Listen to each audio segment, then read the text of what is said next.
Supondremos que el río era azulejo entonces, como oriundo del cielo. Es imposible para mí pronunciar bien este apellido. John Maxwell Coetzee, o Coetzee, o Coetzee, he escuchado alguna vez. Debe haber, obviamente, alguna manera de pronunciarlo bien que no sea una opinión o que no sea una comodidad palatina, pero ignoro por completo cómo hacerlo. La Edad de Hierro es el libro que nos convoca hoy, un libro que escribió en la década del 90, en los exactos 1990. Es un escritor que nació en 1940. Age of Iron, la Edad de Hierro, no, la Edad de Hierro como momento histórico, no referida al material noble. Y vamos a adentrarnos en la lectura de este libro menor de un escritor que ganó en 2003 el Premio Nobel de Literatura. Ustedes saben que Coetzee o Coetzee, no lo voy a volver a pronunciar más para evitar daños mayores, ganó el Premio Nobel de Literatura en 2003 y terminó de consagrarlo a nivel mundial, a pesar de que ya era un escritor bastante leído, sudafricano. Esta es una especie de rareza. En general hay escritores africanos conocidos en el mundo, por supuesto. Couto en los últimos años. También ganó el Premio Nobel de Literatura un nigeriano del que vamos a hablar más temprano que tarde, porque Partirás al amanecer es un gran libro del escritor nigeriano Soyinka, que lo ganó en el año 1986. Es decir, que ya hay una tradición desde la segunda mitad del siglo XX de leer escritores africanos, pero no deja de ser una rareza un escritor sudafricano de fama internacional. Ese escritor es Coetzee, que de todas maneras, y esta es una aclaración muy importante, porque cuando yo compré el libro dije, bueno, bien, voy a leer a un escritor sudafricano, un escritor de temática africana, un escritor que tal vez tenga una manera de narrar no occidental. Es un prejuicio que fue benefactor en mi caso, porque yo quería justamente eso, que buscaba eso, no lo veía como una falta, sino con alegría, con entusiasmo, ¿no? Y debo decir que probablemente por su vida, porque en el 60 es de números redondos, Coetzee. En el 60 fue a estudiar, trabajar, a vivir a Inglaterra.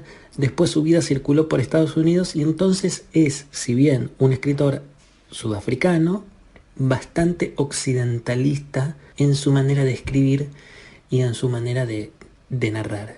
Está más bien atado a la tradición clásica de Occidente, más que desarrollar una manera particularísima de literatura. Esta es una aclaración inicial, porque puede ser que ustedes cometan o tengan el mismo entusiasmo que yo al abrir las páginas para encontrar una literatura, con particularidades propias de los lugares remotos e inhóspitos, no necesariamente abrazados a una tradición literaria, sino más bien a una tradición oral, y sin embargo es un escritor en ese sentido bastante occidental.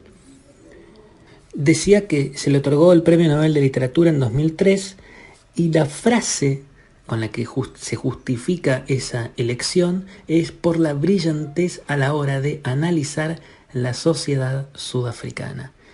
Algo de eso hay en este libro, que yo dije que era un libro menor. Es una palabra, es una definición un poco despectiva, pero algo de eso hay. Menor en el sentido estricto de la palabra. Es una historia breve, es una historia sencilla, que no parece compleja ni complicada. Ustedes saben que se usa como sinónimo complejo y complicado y son primas hermanas, pero no es lo mismo. No es una historia ni compleja ni complicada. El lenguaje es un lenguaje llano, decide ser leído por todo el mundo, y entonces, eso tiene algunas falencias y algunas virtudes que iremos desarrollando. La historia es la siguiente. Hay una señora, estamos en Ciudad del Cabo, estamos en Sudáfrica. Una señora recibe un mal diagnóstico de un médico, un mal pronóstico de una enfermedad que parece terminal, que parece que la va a consumir en pocos meses, en poco tiempo. No sabemos el tiempo, pero sabemos que es una enfermedad urgente, una enfermedad, como diríamos, terminal, aunque ese es un término que siempre está revisándose porque qué es terminal y qué no es terminal, cuándo empieza a serlo, cuándo deja de serlo. Pero bueno, en suma, todos sabemos a qué me refiero. Una enfermedad terminal, no sabemos cuándo morirá, pero será más temprano que tarde.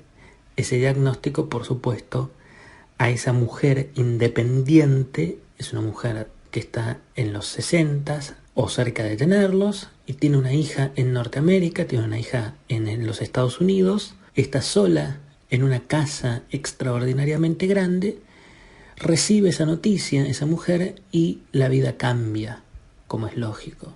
Hasta aquí el postulado es tan habitual que no vale la pena desarrollarse. ¿Cuál es la historia? Que cuando está volviendo del sanatorio, cuando está volviendo del hospital para su casa, estaciona el coche en la puerta, y justo en la puerta de su casa hay un vagabundo viviendo en una especie de carpa no, hay un colchón y unas mantas, y un hombre mugriento, adusto, de pocas palabras, que uno no sabe nunca y nunca terminará de saber si es un hombre de pocas palabras porque ha decidido no hablar, porque su estructura física, psíquica, emocional lo ha digerido, lo ha consumido hasta el mutismo, o si efectivamente es una persona que no cuenta con los recursos para entablar una conversación con una mujer de otras maneras de comunicarse a las que tal vez no está acostumbrado. Este vagabundo está en ese estado, viviendo en la calle, la mujer lo ve, se conmueve y lo hace entrar. Y el libro, a partir de allí, en esas primeras 10 páginas, ocurre este encuentro y esta decisión, y a partir de allí las otras 200 páginas que subsisten, subrayo la palabra subsisten, en esas próximas 200 páginas vamos a ver, con eventualidades y con ramificaciones, porque eso finalmente es una historia, vamos a ver la convivencia entre una mujer que fue diagnosticada con una enfermedad terminal y un vagabundo que está acostumbrado a vivir en la calle y que de pronto se encuentra viviendo en una casa que no le pertenece. Esa es la historia central del libro. A eso nos convida el libro.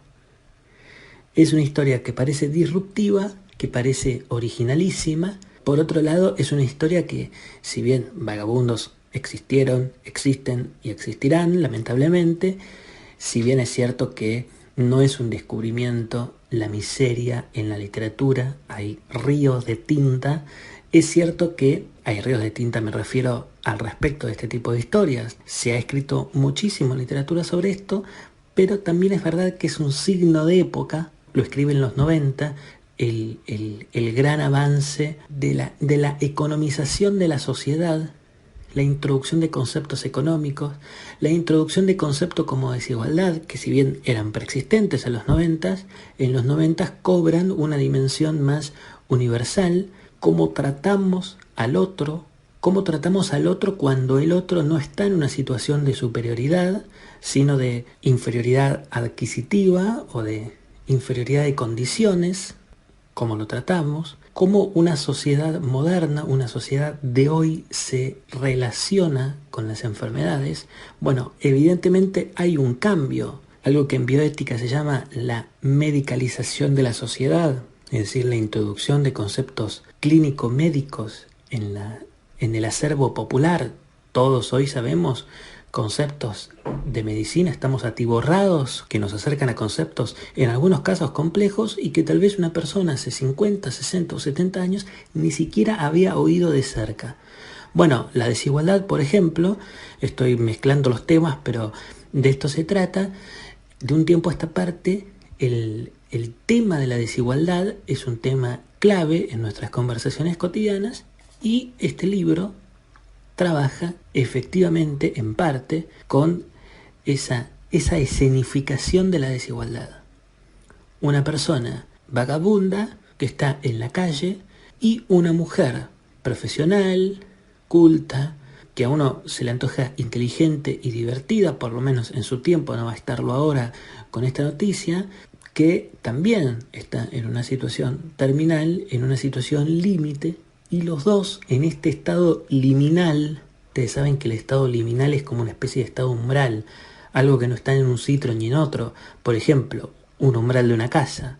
Un umbral de una casa, ¿dónde está? ¿Dentro o fuera de la casa? Bueno, está en un estado liminal, está en un estado intermedio. Eso es la pobreza y eso es la enfermedad. Un estado liminal, no se está en un sitio determinado. Esta es la premisa del libro y el libro continúa adentrándose en una serie de jardines, de senderos que se bifurcan porque, por supuesto, como era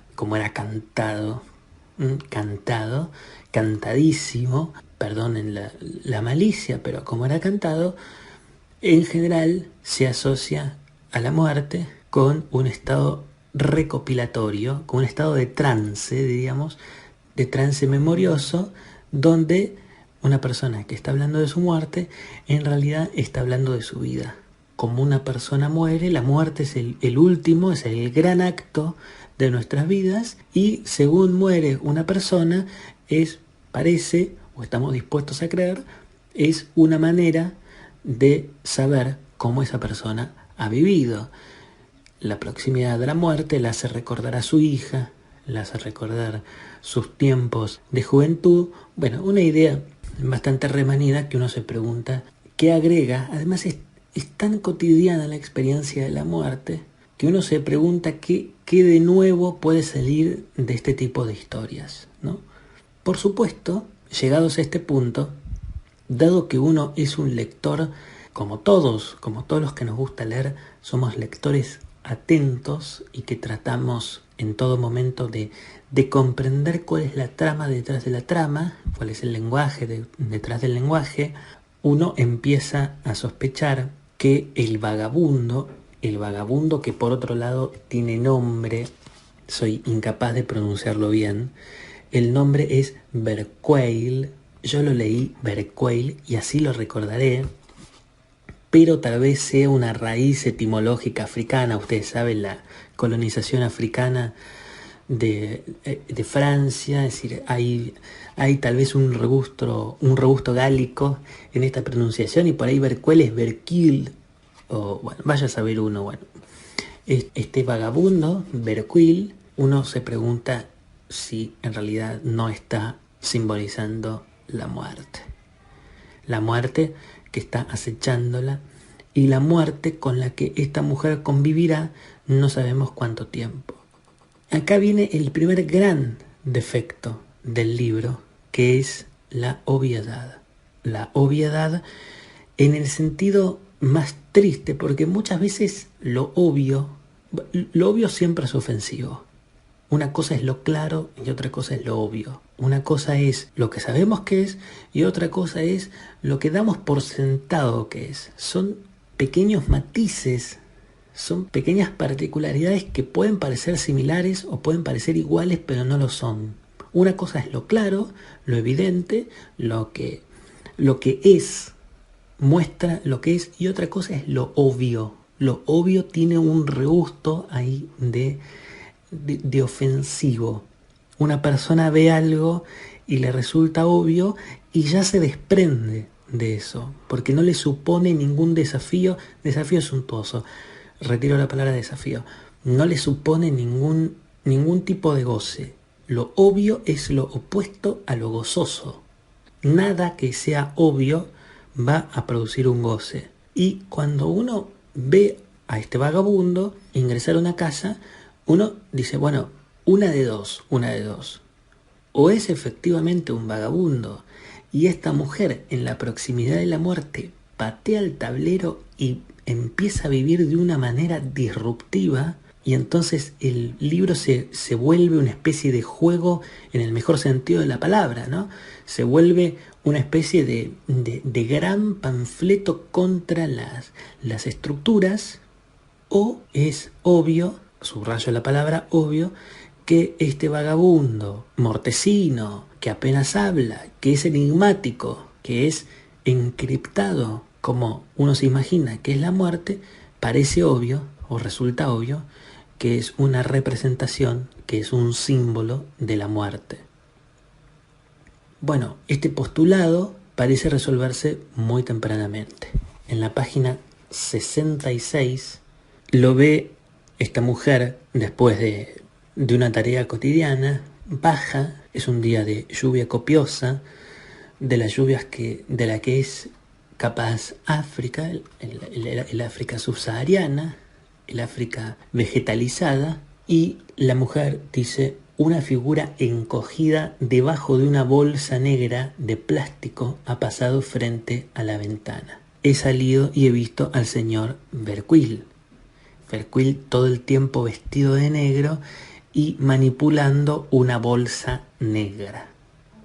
Y ahí uno dice, bueno, si quedaban dudas que Vercuil simbolizaba o significaba la muerte, tempranamente se resuelve este supuesto, tempranamente se disuelve esta superstición, esta suposición, y sabemos que efectivamente Vercuil, si no es la muerte, es por lo menos un lacayo, un servidor, un adlátere de la muerte. Y uno dice, no puede ser cierto que algo que uno supone desde la página 1 es efectivamente lo que es. Y todo el tiempo dando indicios de que Vercuil es la muerte. Quizá, repito, lo peor del libro es la obviedad, en el sentido de que la obviedad siempre resulta ofensiva. Hubiese sido más deseable que esa tensión inicial, por lo menos, se sostuviera, no digo hasta el final del libro, porque bueno, sería demasiado pedir, pero sí que esa tensión, que sin duda las tensiones justifican las lecturas, bueno, que esa tensión estuviera desarrollándose a lo largo del libro. Se abandona tempranamente, ya en la página 60 sabemos que efectivamente este vagabundo es un enviado, si no es la muerte, y continúa confirmándose en todo momento ese símbolo, y el lector no tiene otro remedio sino aceptar tal y como son las cosas.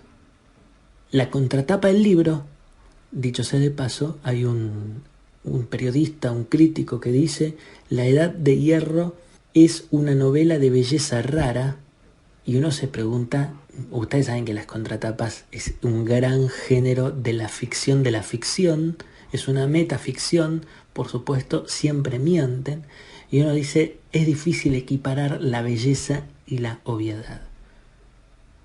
En la segunda parte del libro, casi que nos olvidamos que esta mujer está enferma, casi que nos olvidamos de la relación que mantiene con este vagabundo, y empieza la historia a ramificarse en otras historias.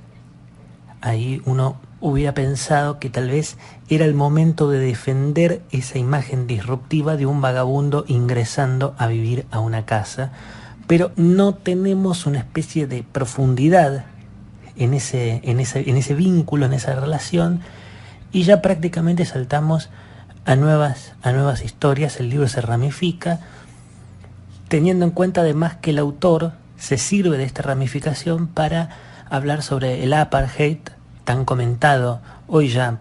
No sé si alguien sabe qué es el apartheid, en todo caso excede esta entrega, pero es una historia apasionante del África, de Sudáfrica. El autor se sirve de estas ramificaciones para hablar del apartheid y entonces hablar de la disputa entre negros y blancos, una serie de quema de escuelas que hace que su empleada Florence conviva con esta mujer y sus hijos, que son extraordinariamente violentos, que en determinado momento agreden al vagabundo que apenas se defiende. El clima de violencia es absoluto. Esta mujer empieza a defender a Vercuil, esta mujer enferma empieza a defender a Vercuil, su vagabundo, su mayordomo, de la violencia de estos chicos que están creciendo en el régimen del apartheid y que además ven cómo queman sus escuelas y entonces interrumpen sus actividades escolares y se los embrutece. ella lo defiende a pesar de que no lo conoce. El vagabundo se deja golpear, se deja humillar porque es negro, ¿no? Hay una especie de trama social y en un determinado momento la historia es como si diese un giro porque uno de estos nenes que no están en la escuela y que son hijos de Florence, es empleada de esta mujer enferma, tiene un accidente, tiene una especie de tragedia y salen a buscarlo por todo Sudáfrica. Hay una especie de ronda, de gran camino hacia los hospitales, no sabemos dónde está. Ese nene pareciera peligrar entre la vida y la muerte y ve en el camino de la carretera como un sinnúmero de chabolas, como esas casas típicas africanas, como un sinnúmero de chabolas son incendiadas, se incendian escuelas, se incendian comercios, pequeños comercios. Es decir, es una imagen infernal de agitación social. Ahí el autor hace una especie de paralelismo, de equiparar la enfermedad de una mujer con la enfermedad de un país. Este discurso es un discurso populista. Es una palabra que está de moda, populista. Antes hubiera dicho demagógico, ¿no? Popular en el peor de los sentidos. Hay una acepción bellísima de la palabra popular, ¿no? Me encanta lo popular, es decir, me encanta lo que vive en la memoria colectiva de un pueblo. Pero una cosa es lo popular y otra cosa es lo populachero. Es como de populista, de populachero, darle entidades o cualidades humanas a algo que es una abstracción. La patria es una abstracción. Y es una abstracción íntima, además. No es una... Es cierto que tiene una dimensión colectiva la patria, pero es una dimensión íntima. Los límites de la patria son límites difusos, son límites muy personales, son límites que no están legislados y que nunca estarán legislados. Legislada está la nación, ¿de acuerdo? Una república tiene sus límites, sus coordenadas, sus fronteras, caminos, sus rutas nacionales, ¿no?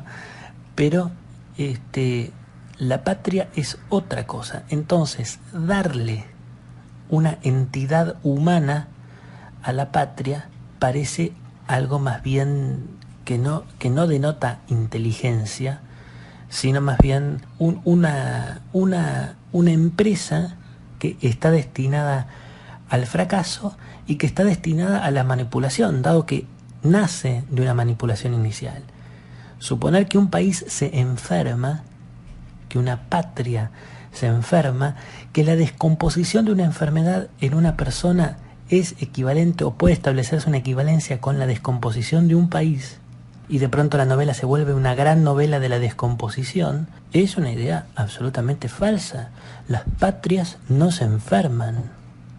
Las patrias no son personas. ¿Por qué? Porque la enfermedad, hay algo de inmerecido en la enfermedad. Uno se enferma y uno no merece estar enfermo. Nadie merece estar enfermo. Cierto, tenemos costumbres y tenemos rituales autodestructivos. Somos capaces de lacerarnos y de producirnos un daño. Pero esa persona no merece el daño que se está produciendo. Ninguno de nosotros merece esa enfermedad. Nosotros nos enfermamos de manera involuntaria. Nadie quiere enfermarse. Nadie dice, bueno, hoy me voy a producir una fibrosis quística. Hoy voy a desear ser asmático, ¿no? Es decir, no es un acto volitivo y por tanto no es un acto merecido. Las desavenencias de un país, que no son enfermedades, pero supongamos que sea cierto este postulado que los países se enferman, los países están desarrollados en un acto consciente. Hay legislaciones políticas, hay legislaciones gubernamentales, hay legislaciones de actores sociales que no forman parte del gobierno, pero que tienen una intervención de ella. La ciudadanía hace su aporte. Entonces, el destino de un país es un destino consciente, o que por lo menos está atravesado por la vigilia. Personas adultas que estamos llevando adelante un país y que tenemos una responsabilidad directa sobre cómo ese país se desarrolla. Con la enfermedad no. ¿Qué responsabilidad tengo yo de enfermarme? Hay algo de azar en la enfermedad. Y ese azar, siempre hay una cuota de azar en todo, pero esa cuota de azar en el país me parece agarrada de los pelos. Pero es una idea muy popular, muy populachera, ¿no? ¿Cuándo se jodió el Perú?, se preguntaba Mario Vargas Llosa en conversación en la catedral. La pregunta, uno la recuerda, y es una pregunta bella para iniciar un libro. ¿Por qué? Bueno, porque es falsa. Todo lo bello es falso. Lo verdadero, lo simple, es más austero, menos extraordinario, menos escandaloso, menos vistoso. Salvando esta digresión, también es verdad que cuando uno lee esta segunda parte de esta mujer enferma que toma su coche y que al lado con su bercuil, con su vagabundo, medio mayordomo, medio esposo, medio amigo, con el que apenas habla pero que está comunicándose de alguna manera, salen en las carreteras y ven cómo chabolas se incendian, y cómo negocios y como escuelas y como hospitales se incendian en el régimen del apartheid, y se ve esa escena, uno dice, efectivamente, está en el infierno.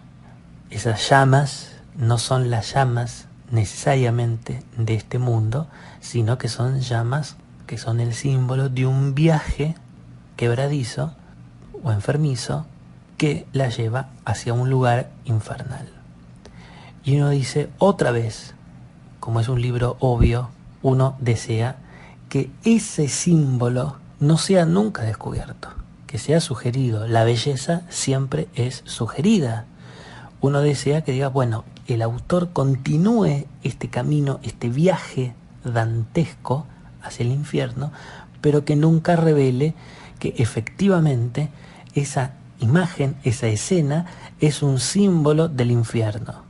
Para nuestra desgracia, en la página 126 dice, Hades, el infierno, el dominio de las ideas. ¿Por qué han tenido que inventar la idea de que el infierno sea un lugar solitario en medio de la Antártida o en el fondo de un volcán? ¿Por qué no puede estar el infierno a los pies del África? ¿Y por qué las criaturas del infierno no pueden caminar entre los vivos? Y ahí uno dice, otra vez, la confirmación de la confirmación. Uno sospecha que el vagabundo es la muerte, y efectivamente termina confirmándose que está vestido de negro y con bolsas negras, y uno dice, efectivamente es lo que parece. Después esta mujer toma el coche, va por la carretera y ve un sinnúmero de llamaradas, y uno dice, bueno, es el viaje de la enfermedad que no termina de desconocer el infierno, y efectivamente el autor demora unas pocas páginas para confirmarnos esa intuición, que efectivamente la enfermedad conoce el infierno. Y es un camino, una lenta lectura, porque además es un libro denso, es una lenta lectura de obviedades que uno desea que no sean obviedades y que finalmente lo son. Hay otras cosas que también forman parte de esta concepción, si se quiere, demagógica, sensiblera, al respecto de las ideas que el libro trabaja. Les voy a poner un ejemplo. Ustedes dirán, bueno, es un exceso de malicia por tu parte, ¿de acuerdo? Puede ser que sea un lector malicioso, acepto ese triste título, pero les voy a poner un ejemplo más que parece demagógico al respecto de cómo los chicos están creciendo también sin educación. Esta es la edad de hierro, por una edad de violencia. Esta es la edad de hierro, después de la cual viene la edad de bronce. ¿Cuánto falta para que les llegue el turno de regresar a las edades más amables, la edad de arcilla y la edad de tierra? En páginas subsiguientes habla sobre la belleza de la sangre, sangre de mi sangre, adorada sangre, la gran belleza como un diamante, la sangre como un diamante. Es decir, hay una glorificación de lo elemental que uno diría, Estas personas se vacunan, estas personas reclaman comodidades, adoran los aires acondicionados, los coches modernos que levantan una velocidad extraordinaria y que no hacen ruido. Estas personas se conectan en internet y hablan con sus familiares en el extranjero.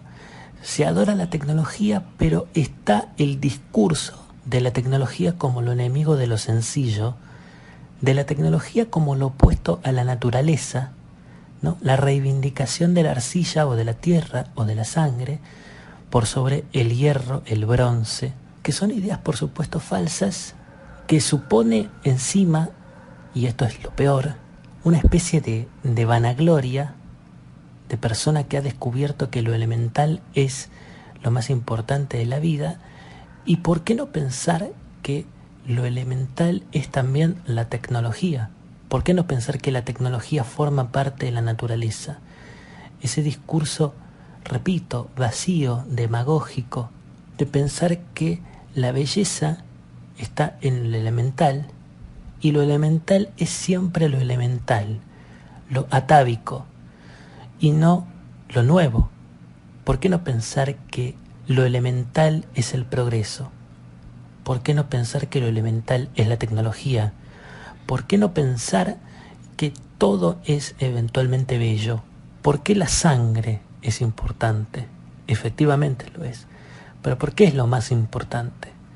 ¿Por qué lo más importante no puede ser, por ejemplo, un sistema de vías cuyos ferrocarriles conectan de punta a punta un país? ¿No es eso un árbol arterial? ¿No es esa la comunicación? ¿No es eso lo que nos vuelve humanos? Que seamos gregarios por naturaleza. ¿No es tan importante la sangre como las vías de un tren? Bueno, es una idea que está muy instalada, una idea, repito, populachera, que está muy instalada, que pretende ser emotiva, que propone ser ética, además, eso es lo peor de todo, cuando no es ni una cosa ni la otra. ¿Por qué la tierra es noble? ¿Por qué la tierra no es innoble? Si la tierra nos descompone, si la tierra es un azar, plantamos algo y a veces esa tierra nos es ingrata, nos es indiferente. ¿Por qué es noble si la tierra nos desconoce? ¿Por qué es noble si la tierra nos juega malas pasadas como todo? ¿Por qué es más noble la tierra, por ejemplo, que un abanico o un cuchillo, un tenedor? ¿No son ellos también elementos nobles? Es decir, el libro está lleno de lugares comunes como este. Me dirán, bueno, es una lectura demasiado minuciosa, tal vez el autor no quiso decir esto. De acuerdo, pero son pequeñas cosas que van introduciéndose casi que imperceptiblemente, tenuemente, pero que hacen a la experiencia literaria. Voy a decir al final, adelanten esta parte, si no quieren saberlo. Me he dormido, dice la mujer, y me he despertado fría. Mi barriga, mi corazón, mis huesos estaban fríos. La puerta de la terraza estaba abierta. Las cortinas ondeaban al viento. Berqueil estaba en la terraza, contemplando un mar de hojas susurrantes. Le he tocado el brazo, los hombros huesudos, la muerte. Hay un tango que dice: una noche la huesuda me llenó el alma de duelo. Y mi pobre viejecita se me fue a vivir con Dios. Extraordinario. Ese tango reemplaza este libro. Bien, he tocado el brazo, los hombros huesudos y en punta la cordillera de su columna vertebral. Con los dientes rechinando le he dicho: ¿qué está mirando? No ha contestado. Me he acercado más. Debajo de nosotros teníamos un mar de sombras y también la cortina de hojas que no paraba de moverse y de susurrar, como escamas recubriendo la oscuridad. Ya es la hora, he dicho, por si nos quedaban dudas que era la muerte. He vuelto a la cama, al túnel que se abre entre las sábanas frías. Las cortinas se han abierto. Él se ha metido a mi lado. Por primera vez no he notado ningún olor, porque este hombre olía un poquito feo. Me ha cogido y me ha abrazado con una fuerza tremenda, de forma que todo el aire me ha abandonado en un momento. Un abrazo del que no se podía extraer calidez. La muerte fría, un abrazo le da la muerte del que no se puede extraer calidez. La muerte helada. Sería lindo un día hablar de una muerte cálida, ¿no? Proponer algo nuevo. La muerte helada, la imagen recurrente. Ven como este párrafo que, por supuesto, a alguien le puede parecer lindo y está muy bien. La belleza también hay una dimensión personal, una dimensión particulada de la belleza, pero la muerte helada, otra imagen recurrente, está colmado de imágenes recurrentes. Una reescritura del Dante, la imagen dantesca del infierno, la muerte como una muerte helada, una muerte negra, ¿por qué no vestir la muerte de otra manera? Y una cosa que tal vez, como si no tuviera suficiente, uno se pregunta, y es, ¿cuál es el mérito de un libro que pretende mostrar la convivencia de una mujer enferma con la muerte, cuando eso es algo previsible y predecible? Es fácil hacer la historia de una mujer que convive con la muerte cuando se le diagnostica una enfermedad terminal. La verdad es que yo tengo 33 años y yo no diría todos los días porque tampoco quiero exagerar, como esos payadores, ¿no? En las payadas de contrapuntos que se dedican a exagerar. Pero uno convive cotidianamente con la idea de la muerte, uno ve personas que mueren en el cotidiano. Digo, la convivencia con la muerte es una convivencia cotidiana y que uno decide no ver. Pero cuando uno descubre que una persona se muere, que uno se muere y que las personas que queremos se mueren, la convivencia es cotidiana, aún en la salud. Y diría, en algunos casos, sobre todo en la salud. Uno ve enfermos despreocupados. Esta es la locura y esta es las grandes matices de la vida. Uno ve personas que están enfermos abrazados a la vida y extraordinariamente vitalistas, y uno ve personas sanas con pulsiones de muerte. No es tan arquetípica la vida. Es fácil, por eso digo que es una novela de lugares comunes, asociar la enfermedad con la proximidad y la convivencia con la muerte. Sería más meritorio y probablemente más difícil para un escritor asociar la muerte con la salud, la muerte con la juventud, como todos nos relacionamos con la muerte cuando ese concepto ingresa, en algunos casos tempranamente, a nuestra vida, a nuestra historia, a nuestra psicología. La Edad de Hierro, queridos amigos, de John Maxwell Coetzee. Prefiero continuar ignorando la pronunciación de este autor, al que tal vez no vuelva. Arranquen sin mí, cualquier cosa me avisan.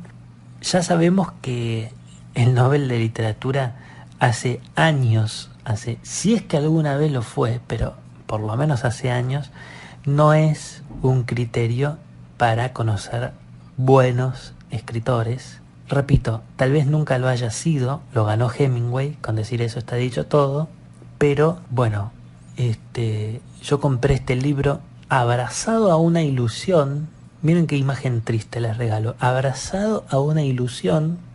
Carísimo el libro además, porque los libros en Argentina están muy caros, y estos libros de novedades, aunque no son novedades, pero son de esas, ustedes me entienden, de esas grandes editoriales, son libros caros. Y dije, bueno, quiero leer un escritor sudafricano que tal vez me traiga aromas, que me traiga paisajes inhóspitos, que sea un ejercicio de la imaginación por mi parte, y me encontré una novela occidental llena de lugares comunes para que en el occidente podamos comprender las desavenencias de una mujer africana que tiene un mal de todos, que piensa como todos y que termina como todos. Queridos amigos, la próxima entrega será con una escritora mujer, probablemente Virginia Woolf, o el escritor paraguayo Augusto Roa Bastos, o un tercer libro, tercer autor, que no lo sé. Estoy viendo a ver qué hago de mi vida. Esto ha sido todo, queridos amigos.